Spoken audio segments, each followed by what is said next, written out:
Hi guys! I create this. I'm not the one who create this, but my friend did this. So, lagi mo siya o gusto ka filter.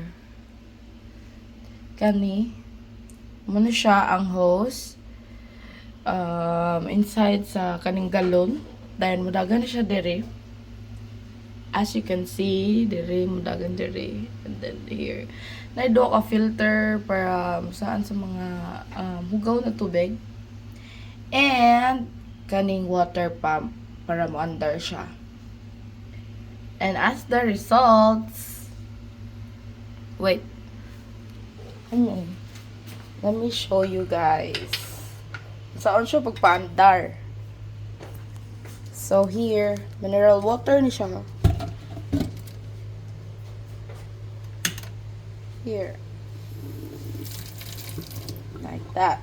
Then mainuman ninyo siya. Or inyong ipanghugas sa mga fresh fruits and vegetables ninyo. Thank you!